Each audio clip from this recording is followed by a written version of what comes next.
p.m. past 2 o'clock, viewers. Thank you so much for joining us on this other edition of the news on Equinoxe Television. I'm Major Staris right away. It's already 3 days after a mudslide in Bankolo brutally took away the lives of over 30 persons, including women, children, and even babies. The locals and other eyewitnesses are still in shock, especially those receiving medical attention in some hospitals around Yaoundé. Our reporters met with some affected family members who lost 7 persons, all from the same family, on the same day.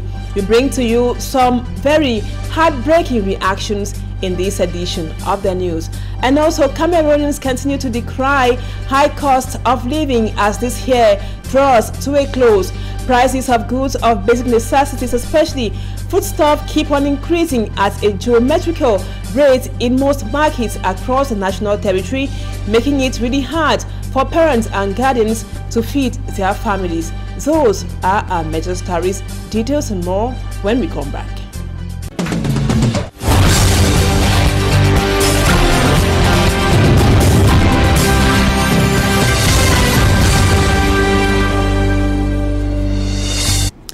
Welcome back, viewers. Thank you so much for always according us your time for the 6 p.m. newscast on Equinoxe Television. We told you in the headlines that it's already 3 days after a mudslide took away the lives of at least 30 persons brutally in Bankolo in Yaoundé. Several victims of the Bankolo incident are currently responding to treatments at some hospitals at emergency centers in Yaoundé. Some of the victims say they are experiencing severe pains. Many express regret of losing people dear to them during the sad incident. We visited the survivors. The Minister of Territorial Administration assured them of government assistance. Let's now have the update of the Bankomo mudslide with Immaculate Fogwe. Survivors of the Bankolo land. Survivors of the Bankolo landslide lying helpless on the hospital beds of the Yaoundé Emergency Center. Touring the hospital, Territorial Administration Minister Paula Tanganji consoles the injured victims while promising them free medical aid. From the indications that we have had and the discussions with the medical team, we are confident that the treatment is being administered properly, and that in a few days most of the wounded victims will leave the hospital. Amongst the victims is Biatu Japa Eric, who lost 7 members of his family, including friends who were displaced to celebrate his daughter's birthday. A birthday celebration that were turned sour as a result of the tragic incident. I and my wife were not at home when the celebration was taking place at my house. 7 persons died. Out of the 7, 5 corpses have been retrieved. Meanwhile, 2 are still missing. 4 persons got injured and they are currently receiving medical attention here in the hospital. On the incident scene, a bulldozer is seen demolishing houses, leaving civil persons stranded. According to Minister Paula Tanganji, the demolition exercise is meant to prevent another tragic incident from reoccurring. They will tell you that you want me to leave this place, where am I going to? But the answer is that you ought not to have, you should not have even put the structure. So it's the question of asking the state, where will I go to if I leave the place, will not even occur, because from the beginning, if you had to follow the regulations and the norms of construction, you will not even go and put a structure in places like that. Meanwhile, survivors are struggling to gather what they can while thinking of where next they will move to with their family members. As of now, many spend their nights in the open air battling with mosquitoes and the very harsh climatic conditions. Our hearts go out there to the bereaved families, and once again, courage and a quick recovery to all the survivors who are receiving treatment in hospitals. In other news, a 25-year-old man suspected of stealing vehicles in neighborhoods in the Douala 5 subdivision has been arrested after his last operation. He is presently in detention at the Gendarmerie Brigade in Aquano. Mala Glory tells us more. This vehicle is about to be transformed into a brand new one as the paint is gradually being removed, which will later be sold in the black market by a suspected bandit Bonin Timatio, aged 25 years, is accused of stealing vehicles. Security forces say he often carried out his operation in different neighborhoods of Douala 5 municipality. His arrest comes after multiple complaints from the inhabitants and victims. It's a man who entered my house, stole my car keys and drove the vehicle away. When I got up at 6 a.m., I discovered my vehicle was no longer in its parking space. He was intercepted in the Lokpom neighborhood by elements of the Territorial Brigade of Equinoxe while he was on his way to sell the vehicle in the black market. Il nous a conduit là où le véhicule était garé au bas-fond, dans un bas-fond. He took us to where the vehicle was parked. Nous sommes revenus faire la perquisition dans sa chambre. C'est là où on a récupéré la clé de. We then carried out some search in his room. De la Nissan Sony. Dans la chambre, nous avons trouvé des.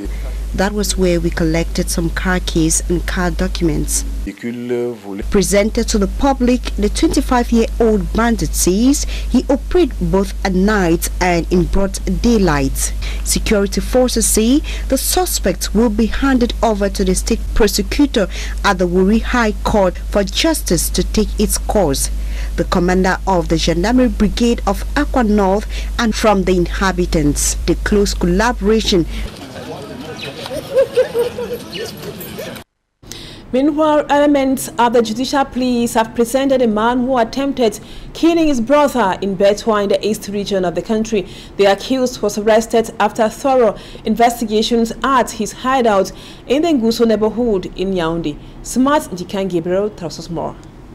Electronic items, shoes, perfumes and gold jewelries were some of the items retrieved from 3 suspected armed robbers who broke into the residence of a certain Husseini in Kano neighborhood, Betuatu subdivision. A complaint was dropped in our office by Husseini, who was a victim of an attack at his residence on August 17, 2023. 13h d'un braquage spectaculaire dans son domicile à Kano. Police investigation stated that it was because they were unable to open the safe belonging to Husseini that the items were taken away. When we entered, we met 3 persons. We surrendered them. As we saw the safe, we brought it to the parlor, but transporting it wasted us time. According to the Commissioner of Police for the East Region, the attack was orchestrated by the younger brother of Husseini. The brain behind the attack was the younger brother of the victim, Amadou, who for unknown reasons recruited the people who came and stole in his brother's house.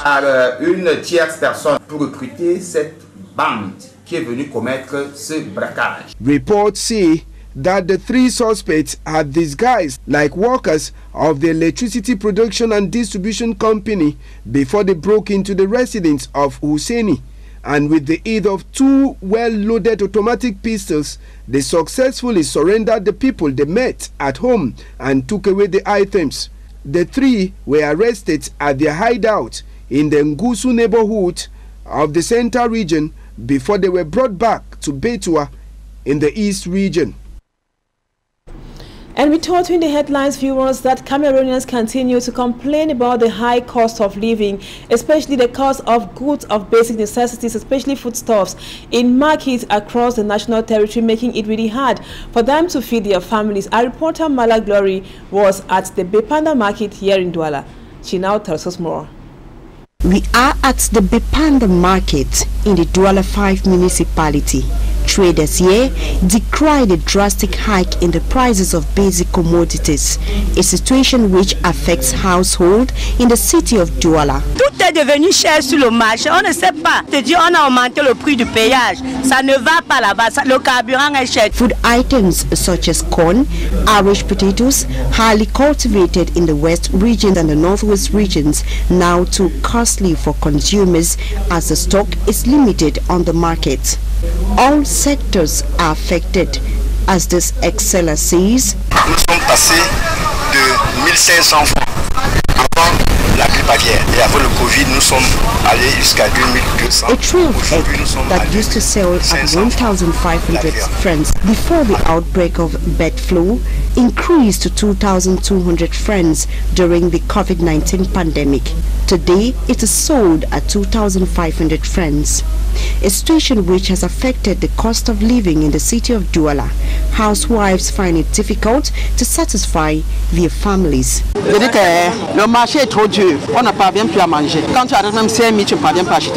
She says with a sum of 5,000 francs, she is unable to feed a family of 3.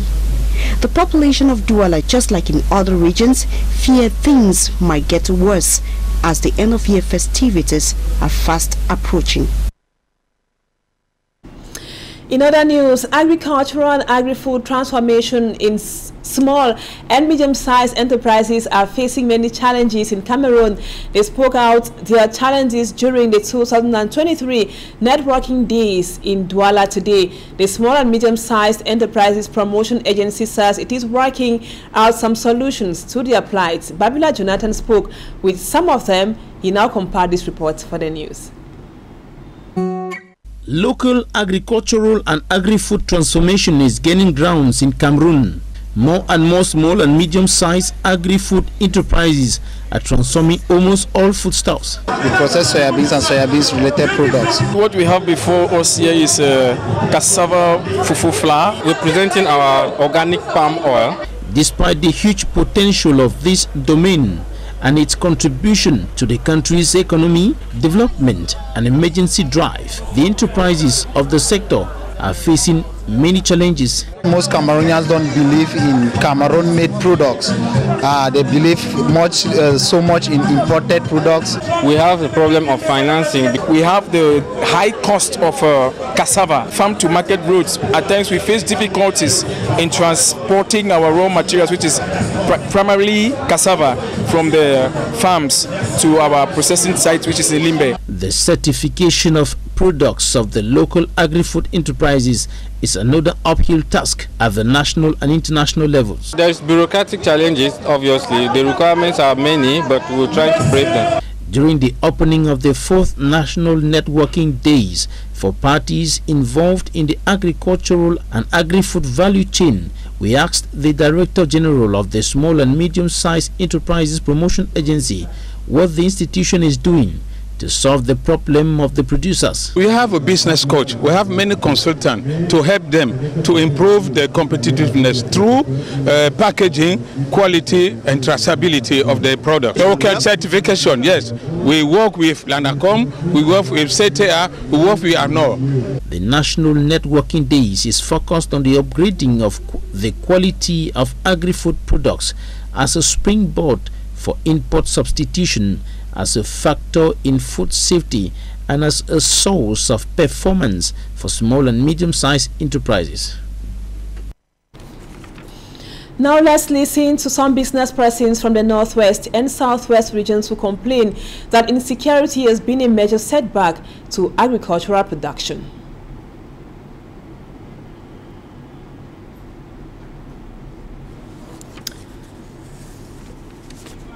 Well, let's now get the excerpts of some business persons who are from the Northwest and the Southwest regions. They told our reporter Babila Jonathan that insecurity has been a major setback to agricultural production in the English-speaking regions of Cameroon. The crisis is really affecting our production because the lockdown and sometimes electricity cut out because of the crisis. Yeah, you see, electricity is out, so makes production really difficult. Actually, we pride ourselves because to get product like this from the Fungom at this time, with the security challenges that we are facing, is not easy. So we are saying that if the authorities that be could come to our, could come to encourage us more with what we're doing, because we're actually creating jobs, reducing the unemployment rate in our localities, creating awareness in terms of. A nutritionist has raised alarm on the growing use of chemical and toxic substances by most farmers and traders in Cameroon today to cultivate farm produce, ripening of fruit and conservation of foodstuff. Gregoire Ambassa says this practice that kills over 250,000 people yearly should quickly be discouraged. Innocent Aze has the details. Findings have revealed that most markets in Cameroon are flooded with commodities tampered with toxic substances like formalin, pesticides and others to induce quick maturity of some foodstuffs and ripening of foods. A veritable danger to human health, as nutritionists call for vigilance. According to a nutritionist, Gregoire Ambassa Elim, many people today use these toxic substances to produce and conserve foodstuffs. Most often, they look very attractive but are harmful to the health. He adds the use of these toxic substances is gradually generalizing in Cameroonian markets. It is now being used on everything: fish, chicken, vegetables, fruits, plantains, to name but these. These vendors are killing you slowly. Such a practice has claimed several lives and caused diverse illnesses. It has been revealed that 250,000 people die yearly. This is because the body system has been intoxicated by unwanted formalin, pesticides, and so on. During a conference grouping rural women in the West region, nutritionists emphasized on the dangers of using these toxic substances on foodstuffs and also their consumption. Avoid these toxic substances. Instead, use bicarbonate, vinegar and limes to wash foods 15 minutes before consumption. It was an opportunity to call on other stakeholders in the health sector and government authorities to take quick action to put an end to this dangerous practice gaining grounds in Cameroonian markets.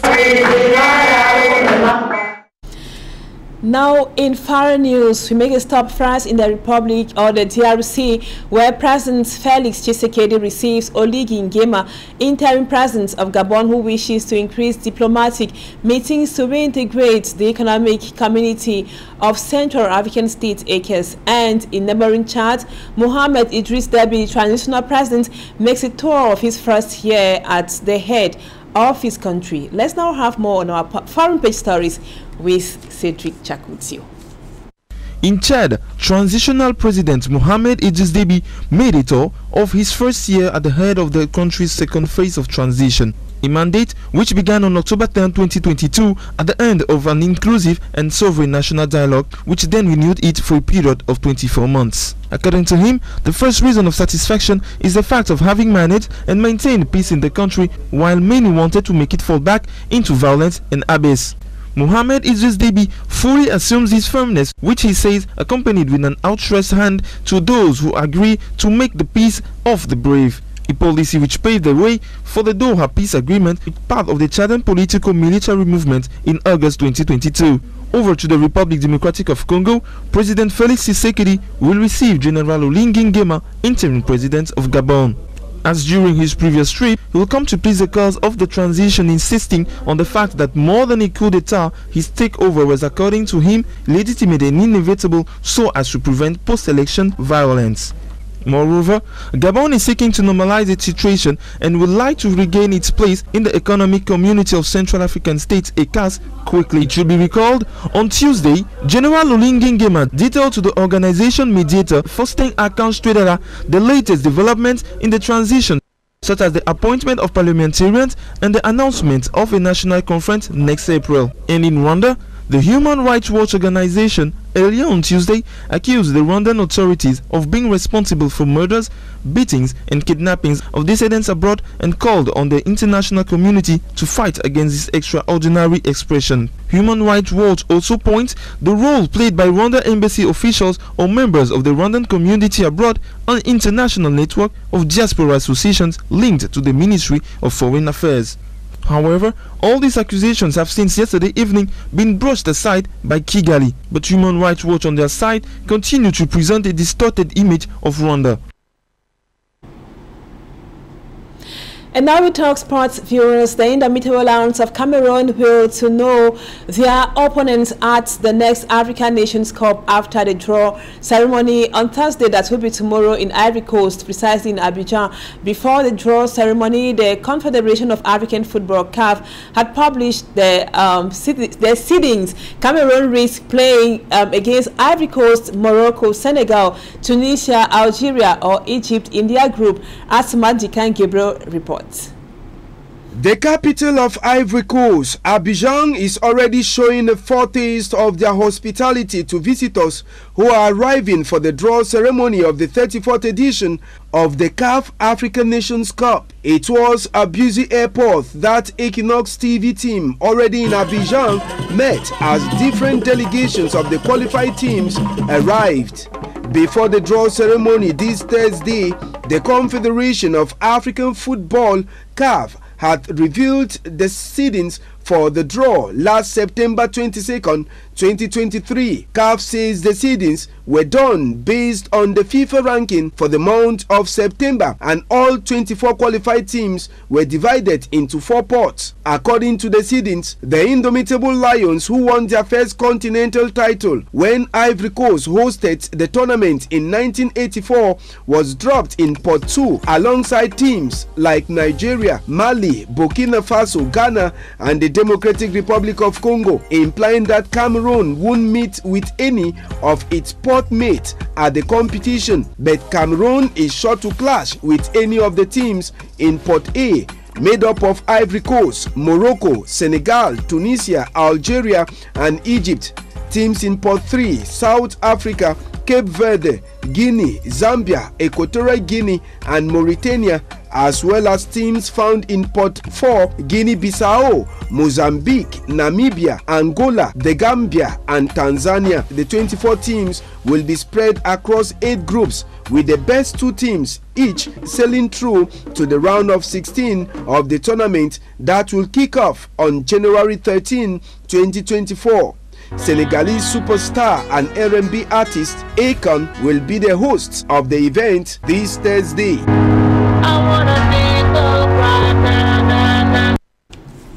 Thank you, Smart. That sport reports brings us to the end of the first part of the news. Thank you, viewers, for always being there, but don't go away. Talking Point comes up next.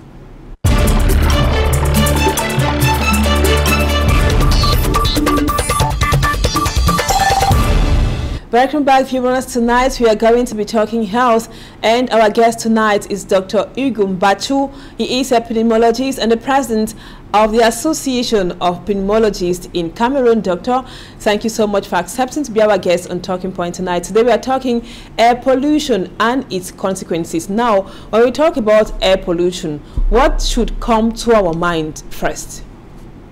Okay, thank you, madam, for giving me this occasion to talk about air pollution. So we should know that in the ambient air that we breathe, there are many pollutants, and according to WHO, World Health Organization, about 9 people on 10 breathe polluted air in the world. So it's really a problem very, very important for human health. And in the air that we breathe, there are many pollutants, and among them we have dust and some other gases.